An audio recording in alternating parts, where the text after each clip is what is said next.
Bienvenidos al Salón Príncipe de Asturias del Centro Asturiano de Madrid, que es una satisfacción que podamos encontrarnos, reunirnos para un acto cultural, un acto tan relevante, un acto histórico que en cierto modo pues conmemoramos al presentar este libro titulado Un oscuro mes de octubre.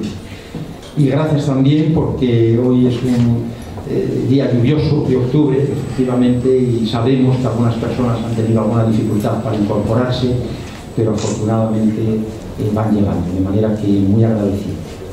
Cumplíamos 143 años el 2 de octubre y prácticamente empezamos ese día el curso. Digo, en cierto modo, porque realmente en septiembre tuvimos también mucha actividad y con eso dábamos final y al mismo tiempo inicio a las actividades de este curso académico, si hablamos en estos términos escolares. Llevamos unos actos muy interesantes, nos pueden seguir a través de su página web, y el de hoy, pues como pueden imaginar, nos llena de orgullo legítimo porque es un libro que también nos hace presente en la historia de Asturias y por las personas que nos hemos reunido, que nos traen a este acto, ¿no? Por un lado, el autor, Juan Urquiza, que ha publicado ya dos libros, dos novelas, uno de ellos La loma de los tanques y este otro que presenta hoy, y tenemos también la dicha de encontrarnos con dos amigos de la casa, dos amigos personales, que contribuyen a poner el listón institucional muy alto. Nos referimos, pues por un lado, al Padre Ángel, a mi derecha, bien conocido de todos ustedes, una persona muy popular que realmente pues, es un ejemplo por su bonomía, por su labor de gallo de la concordia, un mensajero de la paz, una organización que, si yo no me equivoco, está presente en muchísimos países, tal vez cerca de 100, 76 al menos, y en todos los continentes, algo increíble. Recuerdo cuando se celebraron los 60 años, el 60 aniversario de Mensajeros de la Paz, que hubo un lleno extraordinario, se tuvieron que habilitar en el Colegio de Arquitectos varias salas para que pudieran seguir a través de videoconferencia pues lo que era la historia de la organización de Mensajeros de la Paz, de una labor social, ya digo que referencial, ¿no? De manera que muchas gracias, Padre Ángel, que es siempre un referente para nosotros, una persona santa y a la que tenemos en una estimación muy profunda en la casa por sus valores, por lo que encarna, y además el premio Príncipe de Asturias, aunque ahora se ha modificado y es Princesa de Asturias, él recibió este reconocimiento Príncipe de Asturias, de manera que muy agradecidos, además de Manzana de Oro, que es nuestro máximo galardón, y Asturiano Universal, etc. Muchas gracias, por tanto, Padre Ángel, por la bendición de siempre. Y tenemos también al Teniente General don Miguel Alcañiz Comas, un hombre que la verdad es un orgullo el poder contar con él por una trayectoria que ustedes pueden imaginar. Aunque él me hablaba de su veteranía, y realmente la tiene, veteranía, en el mejor sentido también militar que se utiliza el término, pero pueden imaginar ustedes la trayectoria militar que ha acreditado en tan poco tiempo, podríamos decir, para llegar a este máximo nivel. Permítanme que hable yo desde mi condición de civil, que a lo mejor no me expreso con los términos más precisos, pero fácilmente queda ilustrado este currículum brillantísimo de carrera militar, ¿no? Y además se da la circunstancia de que el Teniente General Alcañiz pues nos acompañó en muchos actos porque él fue Teniente Coronel del Regimiento Asturias, que es una institución hermana del Centro Asturiano de Madrid, ya desde los tiempos de mi antecesor, nuestro recordado don Cosme Sordo, y hemos mantenido esa vinculación con los distintos jefes del regimiento a lo largo de los años, cuando van cambiando. Y en la época del Teniente General Alcañiz, pues recuerdo, entre otros actos maravillosos, la concesión del título de Asturiano Universal al regimiento. Se nos llenó el salón, se puso de verde, porque vino prácticamente un autobús con muchísimos, con tropa y muchos mandos, y fue un acto precioso, además embellecido y mejorado con ese sello histórico, con trajes de época y algunos soldados, extraordinario realmente, ¿no? Un regimiento que también ha demostrado su valía y su honor y su servicio, sobre todo a la patria, pues en muchas faenas internacionales, por supuesto, de paz también, ¿no? Y continúa. Y entonces pues, estamos muy honrados y muy agradecidos. Permítanme esta sumaria presentación que no hace justicia a las personas a las que me he referido, pero ahora va a ampliarlo el propio autor, don Juan Urquiza, al que agradecemos enormemente que nos haya elegido, la verdad, porque es un acto extraordinario, y le deseamos también a Juan mucho éxito con esta novela. Me comentaba mi teniente general pues que es una novela que merece la pena leerse, muy instructiva, muy apropiada y desde luego muy motivadora, prácticamente le engancha a uno, así que mucho ánimo y adelante, que por favor al final pueda vender muchos libros, firmar muchos libros también. Bueno, pues muchas gracias y bienvenidos a esta casa, que es la casa de todos los asturianos y de todos los amigos de Asturias. Sin más, cedo la palabra al autor Juan Urquiza. Gracias a todos.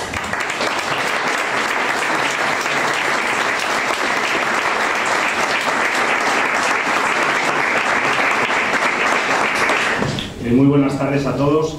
Lo primero que quiero es darles las gracias por su asistencia a este acto en un día tan asturiano como hace hoy, que es un día complicado, así que muchas gracias de verdad. Por un lado, dar las gracias al presidente, a la junta directiva, a todos los socios del Centro Asturiano, a los trabajadores que han posibilitado que este acto se realice, a mis familiares, a amigos, a mis compañeros y a todos los que han querido pasar esta tarde un rato presenciando esta presentación. Bueno, antes de nada me gustaría decirles que como me gusta o escribo mejor que hablo, me voy a basar bastante en las notas en vez de hablar directamente para que no se me olvide nada de lo que les quiero contar, que por los nervios me quede algo en el tintero de lo que les quería decir, que va a ser poco, la verdad. Y me van a permitir también extenderme un poco más en los agradecimientos a las dos personas que han venido a apoyarme de una manera especial en este acto. Empezaré por el más mayor, aunque apenas se le note. Me voy a dirigir al padre Ángel. No necesita mucha presentación por su carisma y su gran labor al frente de los mensajeros de la paz. Lleva toda una vida entregada a los demás. Sé que no es una persona a la que le gusten los halagos, y menos en público, así que solo voy a hacerle uno que estoy seguro de que no le va a disgustar, y es el de ser un asturiano muy orgulloso de serlo. Hace ya unos cuantos años nació en Mieres del Camino, capital del concejo de Mieres, exactamente lo mismo que los principales protagonistas de mi novela. Su padre trabajó en los años 30 y 40 del siglo pasado en la Sociedad Fábrica de Mieres, igual que lo hicieron los padres de mis jóvenes personajes. Su presencia hoy aquí, por tanto, hace que muchos de los protagonistas de esta historia que hoy les presento estén sentados justo ahí, en primera fila, junto a ustedes. De ahí la importancia para mí de su presencia en este acto. Muchas gracias, padre. Después le invitaré a que nos cuente un poco sobre cómo era la dura infancia o el rigor del día a día para las familias en la cuenca minera en aquellos años difíciles, dándole así también, de esta manera, voz a mis propios personajes. A continuación, quiero agradecer la presencia del general Alcañiz, quien ha vuelto a darme todo su apoyo incondicional en esta empresa, como ya lo hizo con mi primera novela, La Loma de los Tanques. Tampoco necesita mucha presentación, sobre todo entre los que ejercemos la carrera de las armas, la cual ha desarrollado durante más de 46 años, habiendo estado al mando de varias de las unidades más importantes y punteras de nuestras Fuerzas Armadas, siendo, además, licenciado en Periodismo y doctorado en Ciencias de la Información por la Universidad Complutense de Madrid. A diferencia del padre Ángel, El general Alcañiz, sin embargo, es orgulloso aragonés, como así lo pregona siempre que puede, pero mantiene una unión muy especial con el Principado de Asturias, y a continuación entenderán el porqué. Además de haber sido, entre otros muchos cargos, el jefe de la Brigada Acorazada 12 y de la Unidad Militar de Emergencias, unidades en las que he tenido la suerte y el honor de servir a España bajo su mando, alejándonos un poco en el tiempo, el general Alcañiz, todavía en su empleo de teniente coronel, estuvo al frente del batallón Covadonga, unidad que pertenece al regimiento Asturias 31, comenzando de esta manera su particular unión con esta tierra.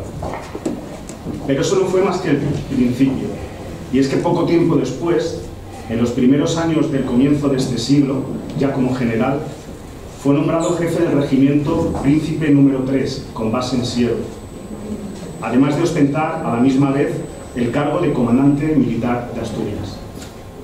Con todo esto, comprenderán que es muy difícil, por tanto, no encontrarse plenamente ligado a la geografía y las gentes de esta tierra.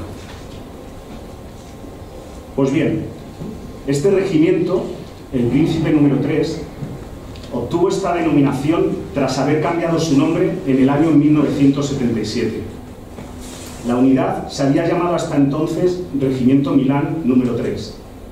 Pocos años después, en 1988, la unidad, ya con su denominación actual, se trasladó desde su ubicación original en Oviedo a la localidad de Siero, donde se encuentra actualmente. Por tanto, este regimiento, el Milán número 3, fue el que tuvo que defenderse, atrincherado en el cuartel de Pelayo, hoy en día propiedad de la Universidad de Oviedo y conocido como Campus de Milán, del asedio que durante casi 2 semanas recibieron de manera incesante e incansable de los revolucionarios que se alzaron en aquel mes de octubre de 1934. La presencia, por tanto, del general Alcañiz en este acto hace también que la otra parte de los protagonistas de esta historia, los que tuvieron que defenderse del alzamiento, se encuentren sentados y representados aquí junto a los mineros y trabajadores que participaron en aquellos días de rebelión. De ahí también la importancia para mí de su presencia. Muchas gracias, mi general. Después le invitaré también a que nos haga alguna reflexión de aquellos otros personajes tan importantes en esta historia como los mineros. Me gustaría también, ya que al final por motivos de agenda no ha podido asistir a este acto, agradecer al catedrático de Historia Contemporánea, señor Luis Togores, decano en la Universidad CEU San Pablo, por el prólogo de esta novela. Él la respaldó cuando todavía no era más que una maqueta. Entiendan que no es nada fácil apoyar una obra presentada en folios impresos a doble cara, Arial 12, interlineado sencillo, encuadernada con un triste cantillo de delante.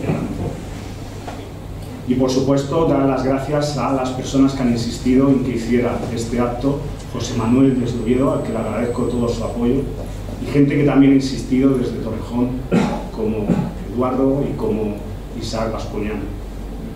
Andrés, también tú. Y ahora quiero contarles muy brevemente de qué va esta novela, porque no trata exclusivamente de la revolución ocurrida en aquel oscuro mes de octubre. Verán, y esto es solo opinión, no va ni quiere ir más allá de eso. Hoy en día, y creo que así lo estarán observando casi todos ustedes, no solo yo, cada vez que vemos los telediarios o cualquier otro programa, no tiene por qué ser de información, está ocurriendo lo mismo con los de entretenimiento. Todo, absolutamente todo, se encuentra completamente politizado. Para un lado y para otro, de un color o de otro, indistintamente. Cualquier noticia, cualquier inauguración de lo que sea, la presentación de un libro, de una película, en la revuelta o en el hormiguero, en la inauguración de una estación de tren, de un colegio, de un hospital, de cualquier cosa, en cualquier acto, aparece la política enmarañando aquello que fuese que se está produciendo. Y dependiendo en qué programa de televisión veamos el informativo o en qué cadena de radio lo escuchemos, la noticia y el mensaje varía completamente en uno u otro sentido. Pues eso mismo Es lo que me ocurrió cuando estuve haciendo el trabajo de documentación e investigación para el argumento de esta novela. La política lo enredaba y desordenaba todo. Lo dirigía por completo, tratando de llevarse los hechos ocurridos a su parcela, hacia un lado u otro, dependiendo de quien lo escribiera o documentara, olvidándose por completo de las personas, de los trabajadores, de los guardias civiles o de asalto, de las familias de ambos bandos, de aquellos niños que les tocó sufrir las consecuencias de todo lo que ocurrió aquellos días. La mayor parte de mi esfuerzo a la hora de escribir esta novela, y lo más complicado que he tenido sin duda, ha sido precisamente conseguir dejar la política completamente alejada de mis personajes, que ninguno de ellos, ni revolucionarios, ni gubernamentales, ninguno fuera juzgado por lo que pasó o por lo que tuvo que hacer, porque en definitiva cada uno de ellos actuó conforme al sitio y el momento en el que le tocó estar y actuar en aquellos días oscuros.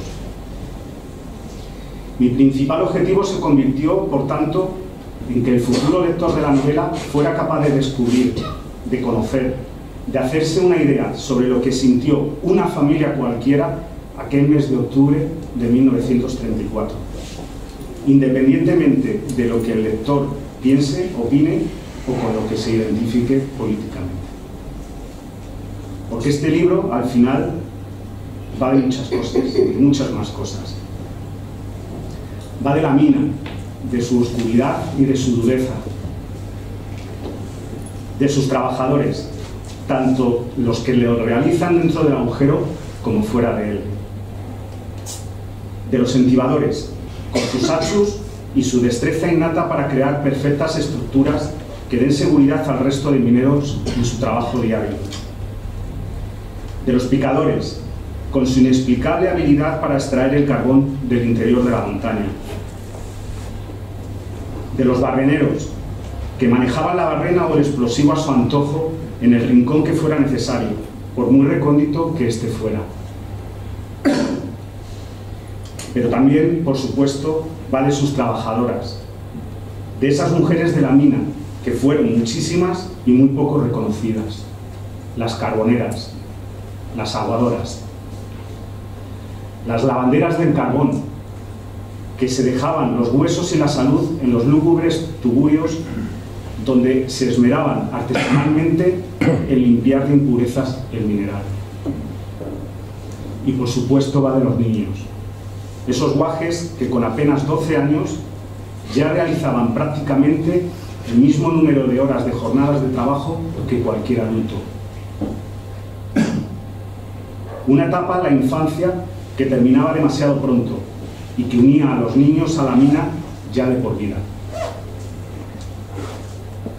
Unos guajes que se convertían rápidamente en hombres o mujeres y que se olvidaban casi para siempre de que alguna vez habían sido niños. Pero no solo son estos los protagonistas de esta novela, también está la otra parte. Los otros trabajadores, que también vivían en las cuencas mineras con sus familias y que de repente se convirtieron en el peor enemigo para los propios mineros. Aunque fundada la Guardia Civil en el año 1844, fue en las primeras décadas del siglo XX cuando los guardias civiles empezaron a instalarse con sus propias familias en las casas cuartel, instalaciones ofrecidas por los propios concejos, aldeas o pueblos para atraer la presencia de estos en sus territorios, aumentando así su propia seguridad. Así que la novela va también de estas familias y de la dificultad que tenían para convivir como guajes en zonas muy tensionadas en muchas ocasiones, siendo para las mujeres e hijos de los guardias civiles una verdadera odisea adaptarse a lugares generalmente alejados de los suyos de origen y donde los trataban casi siempre como a seres extraños.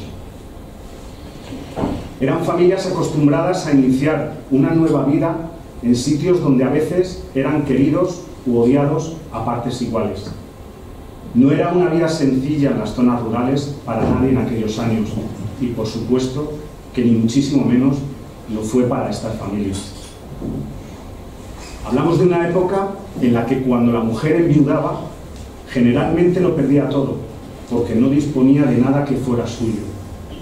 La Guardia Civil había creado, ya en la segunda mitad del siglo XIX, el Colegio de Huérfanos, costeado por sus propios miembros, para no dejar desamparados a los hijos de sus compañeros fallecidos o mutilados. Como así crearon también los mineros, ya comenzado el pasado siglo XX, varios orfanatos destinados a los descendientes de los que la mina había decidido quedarse con sus vidas, como la Casa de los Huérfanos del Carbón, creada en 1931.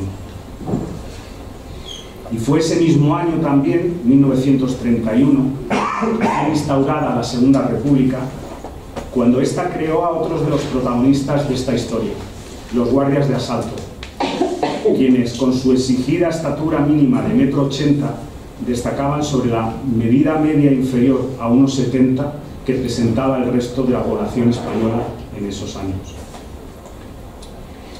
Estos son los principales personajes de esta novela: mineros, trabajadores en general, de las cuencas mineras u otras regiones, guardias civiles o guardias de asalto, las familias de todos ellos, pero por supuesto, esta historia va también de la Revolución de Asturias del 34.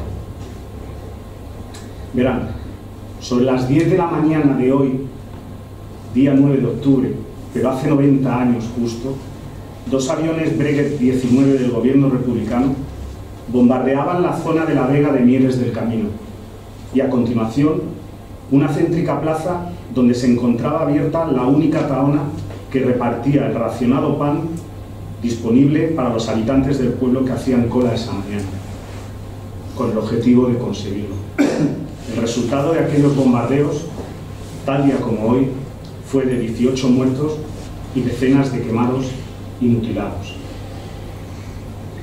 Estos acontecimientos no fueron unas manifestaciones, unos altercados o unas movilizaciones cualesquiera. Un gran número de provincias, concejos, aldeas o pueblos se levantaron a la vez la madrugada del 5 de octubre de 1934, en toda España. Aunque donde realmente cuajó al nivel que estaba inicialmente planeado fue en territorio asturiano. El resultado final fue escalofriante. 2 semanas de auténtico terror en las calles, decenas de edificios, fábricas, hogares o casas cuartel quemadas o destruidas. Y lo que es peor aún, unas 1.500 personas fallecidas entre ambos bandos, casi 1.200 entre los revolucionarios y unos 300 entre los gubernamentales. Más de 2.000 heridos en total, algunos de los cuales aumentarían posteriormente la cifra oficial de muertos. Cerca de 40.000 detenidos en toda España, como consecuencia de esos días de revolución, y una represión posterior durísima por parte del Estado, sobre todo en Asturias. De todo esto es lo que va esta novela. Esto es lo que pretendo contarles con un oscuro mes de octubre, donde hay cosas que a mí no me hubiera gustado escribir y algunas otras que a ustedes no les gustarán. Muchas gracias.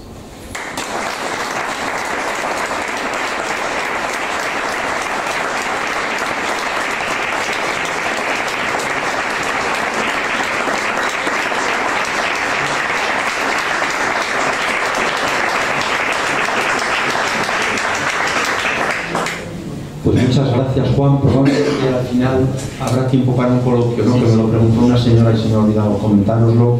Pero vamos a dar la palabra ahora al padre Ángel.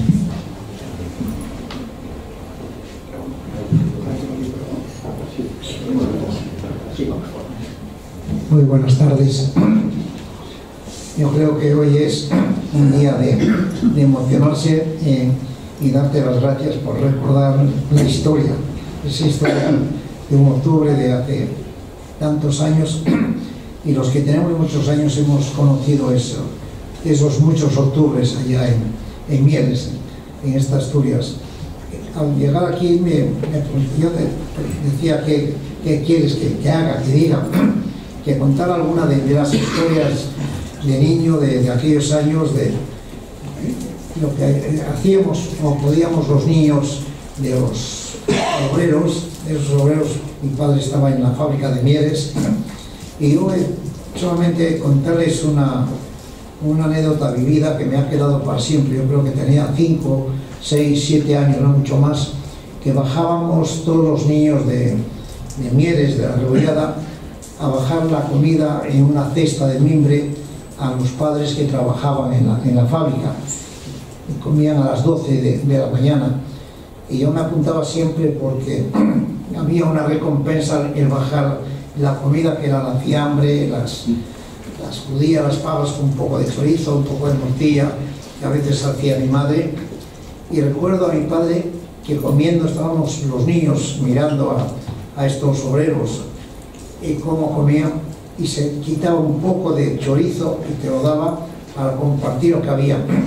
Allí yo creo que aprendí, sobre todo me quedó calado lo que era la solidaridad, el compartir lo poco o mucho que uno tiene. Por eso es de agradecer siempre un poco la solidaridad de estos padres, de estos abuelos a los que hemos conocido, y que hoy lo que tenemos se lo debemos a ellos sin duda alguna. Y yo creo que un mundo mejor entre todos lo estamos haciendo sin duda alguna, pero es un homenaje a esos abuelos y a esos padres que tantos años han sufrido, y además muchos de ellos que sufrieron nada menos que la muerte. Recuerdo de niño, sobre todo allá en la Rebollada, en aquellos años, cómo se mataban en el monte por ideas políticas, y traían los muertos desde el monte a la casa, a la iglesia, y allí había un cura que a las viudas las iba consolando, y sobre todo a los niños. Conocí los orfanatos mineros. Los orfanatos mineros eran para cientos de niños que habían perdido a su padre en la mina. No era 1, ni 2, ni 3, es decir, había varios orfanatos mineros. Alguno de ellos había llegado a la Pola de la que está cerca de Pajares, Pola Gordón, estaba ahí. Y yo recuerdo, después ya de cura de mayor, cómo todavía existían esos colegios de niños huérfanos, como habían todavía hasta hace poco también niños huérfanos de la Guardia Civil. Esto es decir, gracias a Dios lo hemos pasado, pero cuando uno va pensando y repasando, es decir, ¿cómo es posible que haya pasado eso? Y uno piensa, y termino con estas frases: la historia se repite en Gaza, en el Líbano, en Ucrania. Es decir, ¿cuántos niños quedan también huérfanos? No de mineros, no de guardias civiles, sino de hombres y mujeres. Y por eso tenemos que seguir luchando y pidiendo que... ¿Por qué pasa eso? Ayer lo reflexionamos con alguien. Eso no pasa por la naturaleza ni por algo espontáneo. Eso pasa y lo hacemos los hombres. Es decir, que haya guerras, las guerras las provocamos nada más que los hombres, no las provoca más nadie. Y es tremendo que en pleno siglo XXI siga habiendo tantos niños hoy huérfanos y que hace un siglo, casi siglo, hubiera tantos niños huérfanos que había en Asturias, ya les digo, desde esos orfanatos mineros, o incluso no solamente estaban con psicosis los papás, los padres, sino que había también para los niños allá en Naranco un hospital para ese tipo de niños. Y esta fue esa historia nuestra, que yo creo que se levantó con valentía, con gallardía, y que nos contagió a muchas personas a hacer un mundo mejor. Pero no se me ocurren más cosas, porque para mí la anécdota de un niño bajando con la cesta de mimbre en la comida, y que el padre que se quitaba un poco de lo que le daban a él para darse a los hijos, eso es, si eso no es solidaridad, es que venga Dios y lo vea, ¿no? No sé.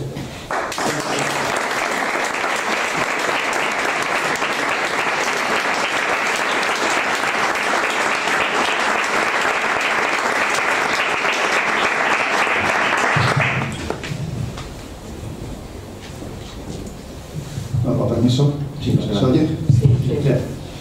Sí. Señor presidente, muchas gracias por sus cariñosas palabras.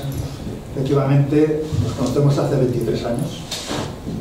Yo era teniente coronel, jefe del batallón Covadonga del regimiento Asturias, y vine aquí. Aquí nos conocimos, y en la quinta Asturias, junto con el pobre y difunto Cosme Sordo, que guardo un recuerdo excepcional. Gracias también por el cariño que seguís teniendo al regimiento, pues eso demuestra esa hermandad que tiene que continuar. Al actor del libro, Juan Urquiza, pues muchas gracias, Juan, por acordarte de tu compañero y por hacerme copartícipe de las dos novelas. Para mí es un honor. Esta novela tuya, cuando me la diste, pues no sabía por dónde iba a meter de mano. Pero empecé la primera noche un par de capítulos y luego todas las noches 3 o 4 capítulos hasta que me engancho de tal manera que lo hice de corrido. Me parece una novela genial. Lo que pido es que no pares, ya sé todos, ya no vimos sin 3, esas cosas, ¿no? O sea, que sigue para adelante y que pronto veamos en la lista de éxitos. Al padre Ángel, un honor compartir mesa con usted. Le voy a decir una cosa que nos acordará probablemente. El año 2007 en el Líbano nos mataron a 6 soldados. Estos chicos que son tan majos que dicen que son tan los gilboleros, estos que están dando guerra por ahí. No sé si recordaría usted, vino a vernos en la base Miguel de Cervantes y nos dio una misa. Oye, pues muchas gracias por ese detalle y por ser la persona tan excelente que es.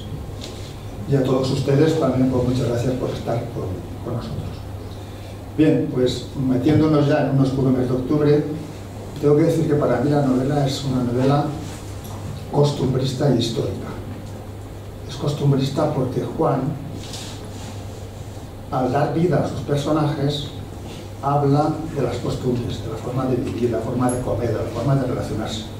Y uno se hace la idea de lo que era la España hace de 90 años. Y la historia, ¿por qué? Te va contando los hechos hasta llegar ahora, esta semana, que es la clave de la Revolución de Asturias. Con lo cual, uno también aprende historia leyendo la novela. Yo me he sentido muy identificado por lo siguiente. Perdón, por mi catarro. Yo soy de Maella, provincia de Zaragoza, y como dice Juan, aprovecho para decir que soy aragonés, siempre lo hago. Me he criado en un pueblo de la España rural, y lo que está contando él, lo he vivido yo. Las relaciones con los hijos de los guardias civiles. Esas relaciones que a veces eran de amor y de odio, porque a la Guardia Civil no siempre se le quiere, y hay de todo. Pero me sentía transportado a mi infancia con lo que tú cuentas de esas relaciones de los hijos de los guardias civiles y de los hijos de los mineros que pones como protagonistas. La Guardia Civil, como todo el mundo sabe, es una pieza clave y fundamental e imprescindible para mantener el orden público. Pero en Asturias se estaba a ver esa ebullición, porque hubo una huelgona, vino más huelgas, y se empezó a ver esa ebullición de que algo iba a suceder. Se iban creando por el cuerpo de carabineros, que vigilaba costas y fronteras. Se crearon los guardias de asalto que ya hemos comentado, el famoso Calarcas. Se crean los cuerpos de vigilantes de caminos, o sea que todo se iba preparando, Entonces yo creo que como condición de militar daré 2 pinceladas de lo que fue la Revolución de Asturias y algunas cosas que creo que pueden ayudar a la hora de leer la novela. ¿Por qué triunfa la Revolución en Asturias? Pues muy fácil, porque el terreno es el apropiado. Asturias es fácilmente defendible. Asturias es una región muy montañosa, con mucha vegetación, fácilmente, repito, defendible. Asturias tiene otras cosas fundamentales. Tenía y tiene 2 fábricas de armas que ellos sabían que tomando esas fábricas tenían armas y munición. Luego tuvieron sus problemas. Eso es importante. Además, los mineros manejan algo fundamental que son los cartuchos de dinamita. Y siempre se queda uno por el camino, ¿verdad? Y lo van guardando. Y de hecho lo hicieron. Además también, el asturiano es una persona genial, valiente, decidido, luchador, noble. Recuerdo mandando el regimiento Príncipe, cuando estaba también el pobre Tini Areces, el presidente Areces, me decía: a ver, coronel, díganos algo de los soldados asturianos. Y le gustaba que dijera esas palabras, porque es que es verdad. El soldado asturiano es muy valiente. Entonces fueron muy decididos levantándose, porque en España nadie les hizo ni puñetero caso. Les dejaron solos. Nadie se levantó. Un poco en Cataluña, pero duró mucho. ¿De acuerdo? Bien, ¿Y qué pasó al principio? Pues al principio fue fácil porque conquistaron o redujeron 23 casas cuartel de la Guardia Civil en cuestión de 2 o 3 días. Y parece no controlar la situación y la euforia inicial fue fácil. Y pues empezaron a tomar, no solamente las cuencas mineras, sino empezaron a tomar ciudades y pueblos importantes. Les costó mucho más Oviedo porque, como ha dicho Don Juan, teníamos 2 regimientos, el regimiento Milán y un regimiento de artillería que parece que no son. Y tenían el cuartel de Pumarín, que ahí está lógicamente la comandancia de la Guardia Civil, y eso no es tan fácil de reducir como una comandancia donde hay 7 u 8 guardias civiles. Quiero resaltar aquí a 2 personajes muy importantes: el socialista Ramón González Peña, que le llamaban el general de la Revolución, pero un hombre bravo, un hombre que ponía pues, mucho imperio para que fuera la cosa para adelante, y Belarmino Tomás, que fue el negociador de la rendición ya al final, ¿vale? ¿Qué cosas tuvieron en contra la Revolución? Pues que las granadas que requisaban en la fábrica de Trubia y en la de La Vega pues se encontraban sin espoletas, y aunque consiguieron miles de granadas no valían para nada. Es como tirar una piedra contra una pared, porque no hacían explosión. Ese fue el primer inconveniente que tuvieron. Se apoderaron de 30.000 fusiles y 100 ametralladoras, pero no tenían suficientes cartuchos, con lo cual tenían un fusil, si tienes cartuchos, no encontrar para qué sirve. Sí que tenían pistolas de la Guardia Civil, pero no tenían munición. En Oviedo, como digo, tenían estos 2 regimientos, en Milán no es lo que fuera mío, pero es un buen regimiento, y eso les costó. Además, me pongo en el lugar, que me lo dijo Juan de Lejera, de coronel del regimiento. Daos cuenta que ¿qué haces en un caso como este? ¿Qué hace un coronel de un regimiento? Porque allí hay muchos que también son asturianos, aunque saben que en la mili obligatoria venían gente de todos los lados, pero también había voluntarios que eran de allí. ¿Cómo va a responder los cuadros de mando y los soldados que están dentro del cuartel? No se sabe. Se pueden sublevar contra ti, que eres el coronel, o contra los oficiales, y pueden disparar hacia afuera o hacia adentro, que no sería la primera vez. ¿Me entienden? O sea que eso es una cosa complicada. O sea que fue un momento difícil para ese coronel. Bien, esa euforia inicial que hemos dicho, que fue la cosa muy bien, de que tomaban los cuarteles, de que empezaban a desplegar y cubrir los pasos que venían de la meseta hacia el sur para que no llegaran refuerzos a los que estaban en los cuarteles, pues se presumía que la República iba a hacer algún tipo de reacción. Los presidentes de los comités no decían la verdad, pues sabían que en el resto de España no se había sublevado la gente, y eso ellos lo sabían. Si hubiera sido ahora que como tenemos las comunicaciones que tenemos, hubiera sido más difícil esconderlo, pero no es difícil esconderlo. Ellos decidieron seguir hacia adelante y seguir con la revolución, claro. Pero, como digo, la República ya mandó un crucero, el almirante Cervera y el acorazado Jaime I, a tomar posiciones cerca del puerto de Musel, en Gijón. La aviación, como también se ha señalado, ya empezó a bombardear en las cuencas mineras, haciendo verdaderos destrozos. Y el ejército de tierra se empezó a movilizar con regimientos de la península y también trayéndose de África a la Legión y los regulares. Bien, aunque estaban bien organizados los revolucionarios o la gente que se alza, la República lo hizo bien porque mandaron varias direcciones de ataque. Empezando de sur a norte, pues el puerto de Pajares, pues allí mandan una primera columna, al mando del general Bosch, que no tuvo éxito porque, repito, asturianos son muy valientes y prácticamente frenan esa columna. Luego relevan con el general Balmes y al final consiguen penetrar hacia el sur. En Gijón, el crucero de Libertad descarga, o desembarca, mejor dicho, un batallón de infantería y también tiene problemas, le cuesta avanzar. Al final desembarca la Legión de los regulares con el presidente con el Yagüe y puede romper esa resistencia. Por el oeste vino el general López Ochoa, de oscuro recuerdo para muchos asturianos, porque parece ser que le va a parecer carnicero, porque no creo que tuviera ideas muy... pero bueno.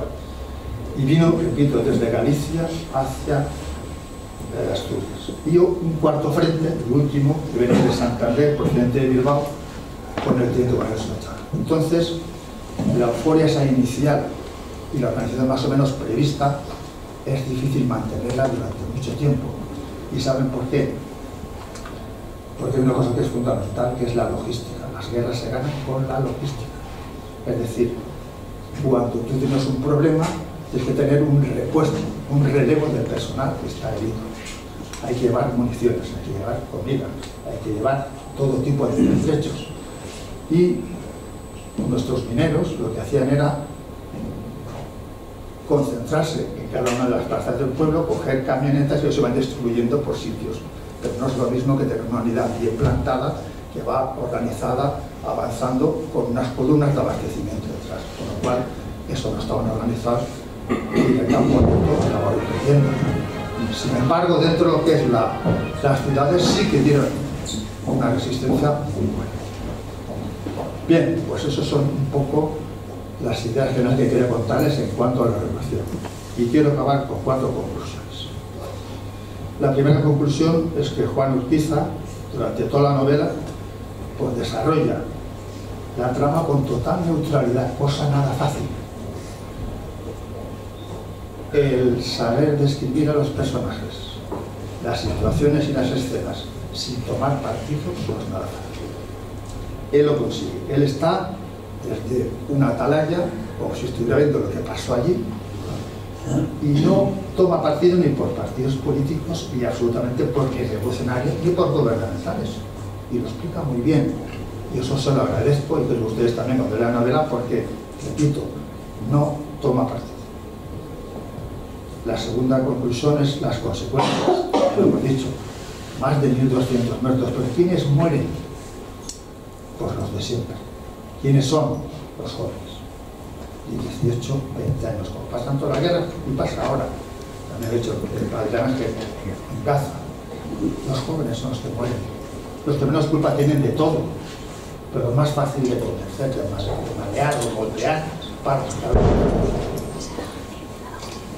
Más de 2.000 heridos por un lado, 300 muertos por otro lado.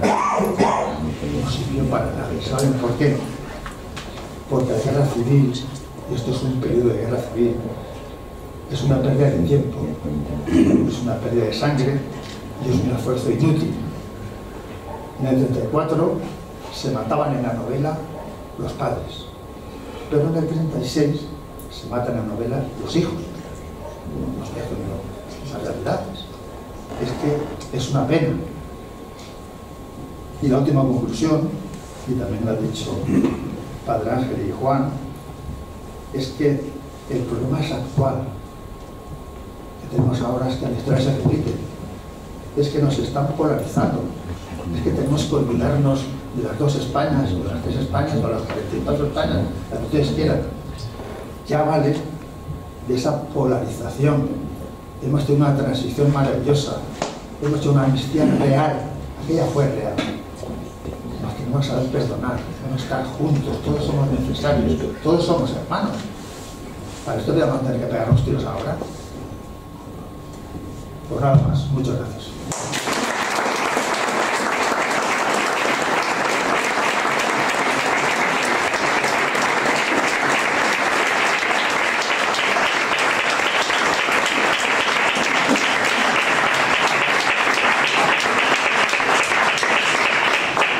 Bueno, pues muchas gracias a ustedes, Teniente General Alcañiz, Padre Ángel, Juan Urquiza. Abrimos un pequeño coloquio, siempre que hagamos, por favor, preguntas breves y también intervenciones, respuestas lo más breves posible. Adelante, caballero, por favor. Soy Pablo Ramos, presidente de la Unidad de Contribuyentes y un soldado de España. La verdad es que estoy emocionado al ver a don Sabino Fernández Campos, en su honor, que está 26 años en su servicio. Y tengo breves preguntas para que participe todo el mundo. Primero, autor del libro, felicidades, y una pregunta. ¿Cuáles fueron los verdaderos motivos del lanzamiento de que esa gente humilde y trabajadora, solamente cree en las caras de buena gente que tenían, dijera hasta aquí hemos llegado y se levantaran armas cuando no, sobre la injusticia, el hartazgo, que digo esto y no me hace caso, lo digo porque yo tengo un caso en Pontevedra, que estoy antes de otro político, oiga, que aquí pasan 1000 coches y no me hacen caso de los ruidos, me lo prometieron el ayuntamiento una pantalla y no me la ponen, en general el vecino mío me lo puede ratificar. Y ya llega un momento que dice, bueno, pues yo lo hago. Bueno, esas personas, ¿cuáles fueron los hechos reales, los motivos, para hacer lo que hicieron? Y luego mi general, una cosa que le he escuchado a usted decir, en nombre de muchos militares que participaron. No he escuchado a Francisco Franco Bahamonde. ¿Participó Franco? Vale. Muchas gracias. ¿Empiezas tú, Juan? Bueno, lo más fácil sería decir que si se lee el libro verá los motivos, sería lo más sencillo. La verdad es que hubo un orquestamiento a nivel nacional que al final desembocó en que el alzamiento fuera a nivel nacional, solo que terminó cuajando, entre otras cosas por las que ha explicado el general Caniz, terminó cuajando mayormente en Asturias, pero fue a nivel nacional y fue orquestado, fue preparado. Una revolución como esta no es de la noche a la mañana, me levanto, estoy hasta las narices de todo, cojo mi fusil o busco quien me lo dé o lo robo y me levanto. No, hubo un proceso en el cual lógicamente intervinieron políticos, sindicatos, que en un momento en que tenemos que tener en cuenta que la República en ese momento estaba no en manos de la derecha, pero no estaba la izquierda mandando la República en ese momento, se orquestó este alzamiento a nivel nacional y donde más cuajó, por cómo es el terreno, por cómo es el asturiano, por cómo se prepararon, por cómo se concienciaron, porque se pusieron todos de acuerdo y fueron adelante con ello y llegaron hasta donde llegaron. Y fueron los que al final mayor tragedia sufrieron, porque fueron los que se quedaron durante esas 2 semanas con una frase que se dice hoy en día de dándolo todo. Fue orquestado y durante mucho tiempo planeado, no fue de la noche a la mañana. No sé si le responde o no le responde. El resto de cosas es que sería muy largo de explicar aquí por qué se llegó hasta eso, pero hubo mucho hasta que eso se consiguió. Y si quiere contestar el general... Sí. Bien, Paco. Efectivamente, Franco fue el jefe de lo que era la operación militar, pero desde Madrid. Franco no pisó Asturias. El que tenía el mando supremo en toda Asturias era el general López Ochoa, que fue el que coordinó las 4 direcciones de ataque que he dicho antes, con lo cual Franco no tenía nada que ver. Hombre, claro que estuvo al corriente de todo, por supuesto. Pero los que realmente llevaban el ritmo de los acontecimientos, los despliegues del día a día eran todos coordinados por el general López Ochoa, que por cierto, también lo digo porque eso es histórico, el general López Ochoa en el año 1936, estando en el hospital aquí en Madrid, se levantó también la revolución, la guerra civil, en julio del 36, estaba en el hospital y lo mataron ahí. Bueno, no tenían ganas, digo yo. Le cortaron la cabeza, le pusieron una pica y lo pasaron por Madrid. Por ejemplo, son cosas que por desgracia pasan. Porque aquí hemos hablado de las consecuencias y de los muertos de un lado y de otro. Fueron muchos, demasiados. Pero no hemos hablado de la represión que hubo después. Eso es lo peor. Eso es lo peor. Durante mucho tiempo hubo muchas purgas, muchas persecuciones. Por eso yo cuando hablo con la gente asturiana y tengo mucho apego por mi condición de haber estado allí, pues subyace en el subconsciente, para la redundancia de los asturianos, esta revolución, y creo que estoy en lo cierto. Es una cosa que queda un pozo, queda un pozo. Y si a esto le sumamos luego a la guerra del 36, pues queda un doble pozo, difícil de superar, que lo superaremos, por supuesto, eso espero, pero que queda ahí. Gracias. Muy bien. Bueno, no sé si hay alguna otra pregunta. Sí, una pregunta.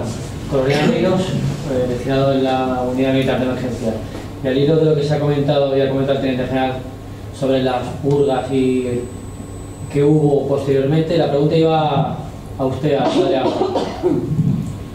De sus vivencias, usted tenía menos de 3 años, no, nació en el 37, que ya, sus vivencias posteriores con su padre, que había trabajado, que siguió trabajando en la fábrica, con la llegada de la guerra civil, ¿cuál fue sus recuerdos o lo que le contaban sus padres de la Revolución de Octubre y hechos consiguientes?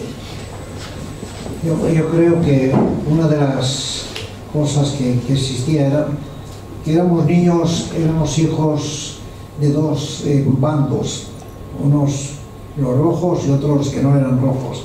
Y los niños en Mieres, en la Rebullada, los niños estábamos integrados, nos entendíamos, nos jugábamos juntos, nos queríamos. Pero nuestros padres a veces nos decían: no quiero que vayas con ese que es hijo de un rojo, o quiero que vayas con ese que es hijo de los otros. Es decir, a nuestros padres les costó mucho integrarse, porque entre ellos se mataban por ideas políticas, lo cual era muy triste. Sin embargo, la infancia, los niños que nacieron de ahí, muchos de ellos nacieron con ganas de ser revolucionarios. Es decir, nació allí la JO, la OAC, todos esos movimientos un poco a veces con un índole católico y un índole sobre todo de justicia, ¿no?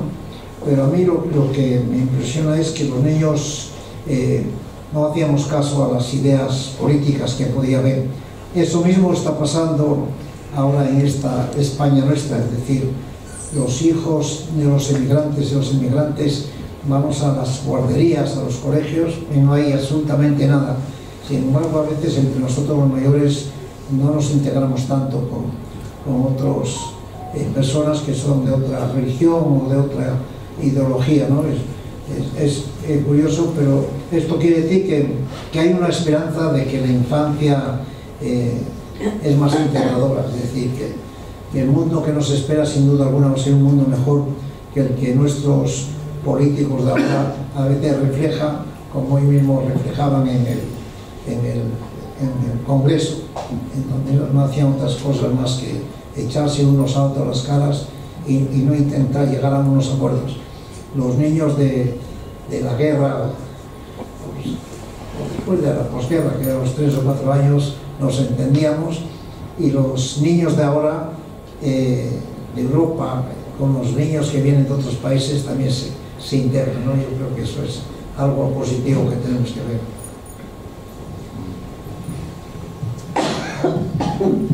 Bueno, pues muchas gracias a todos por su presencia y principalmente al autor, al que reiteramos nuestras felicitaciones, que siga escribiendo y ahora que firme muchos libros. Y muchas gracias al Teniente General Alcañiz y al Padre Ángel. Gracias a todos.